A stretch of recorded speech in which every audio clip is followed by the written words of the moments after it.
Hallelujah, praise the lord. প্ৰভু যীশুৰ মধুৰ নামত আপোনালোক সকলোকে স্বাগতম জনালোঁ। আশা কৰোঁ আপোনালোক সকলোৱে ভালে আছে। প্ৰিয় বিশ্বাসীসকল, ঈশ্বৰে আমাক সুন্দৰ দিন, সুন্দৰ বতৰবিলাক দি আছে, তাৰ কাৰণে ঈশ্বৰ ধন্যবাদ দিওঁ। আহক আজি দিনটোৰ আৰম্ভণিতে আমি ঈশ্বৰৰ বাক্য চাওঁ।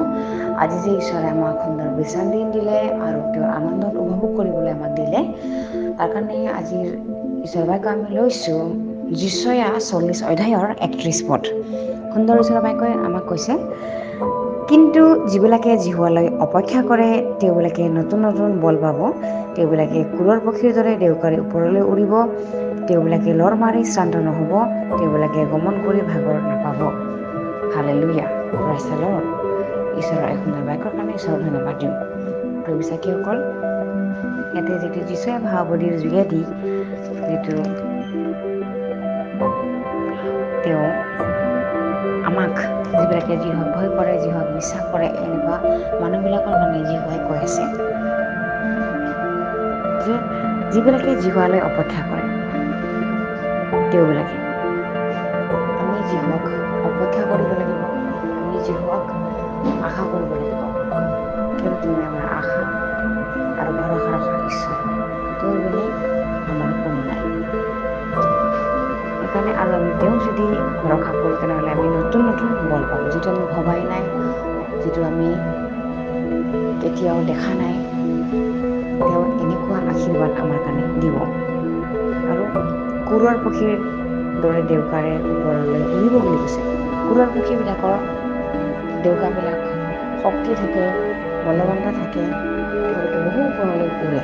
ঠিক তেনেকৈ আমাৰ জীৱনটো যদি আমাৰ ভৰসাখিনি জিহুৱা হয়, আমাৰ বিশ্বাসসমূহ যদি জিহুৱা হয়, আমি যদি তেওঁতে বিশ্বাস কৰি থাকোঁ, অপেক্ষা কৰোঁ, নিজৰ ওপৰত ভৰসা নকৰি পেলাই যদি আমি তেওঁতে ভৰসা কৰি থাকোঁ, তেনেকুৱা ব্যক্তিবিলাকে বহু ওপৰলৈ উৰিব, বহুত উন্নতি হ'ব, বহুত তেওঁবিলাকৰ আশীৰ্বাদ সকলোৱে দেখা পাব, আকৰ্ষিত হিচাপে তেওঁলোকৰ আশীৰ্বাদবিলাক উপস্থিত হ'ব। কিয়নো জীৱনে তেওঁবিলাকক সহায় কৰিব, জীৱনে তেওঁবিলাকক নতুন নতুন বল দিব। হালেলুয়া।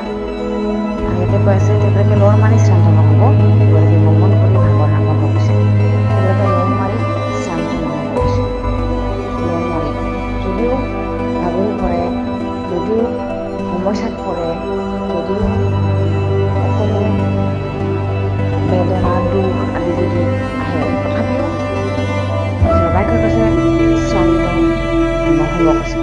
যিমান কষ্ট হ'লেও কৰিব পাৰিব, যেনে ঈশ্বৰৰ আত্মাই যিমান ভৰসা কৰা ব্যক্তিবিলাকক সহায় কৰিব। হালেলুয়া। আৰু কৈছে তেওঁবিলাকে গমন কৰি ভাগৰ নাপাব। গমন কৰি দেশে বিদেশে গৈ ঈশ্বৰৰ বাৰ্তা প্ৰচাৰ কৰি তেওঁলোকৰ একো অভাৱ নহ'ব, তেওঁলোকৰ একো নিজে নধৰিব আৰু সকলো সময় ঈশ্বৰে তেওঁলোকক ৰক্ষা কৰিব। Hallelujah, praise the lord. সেইকাৰণে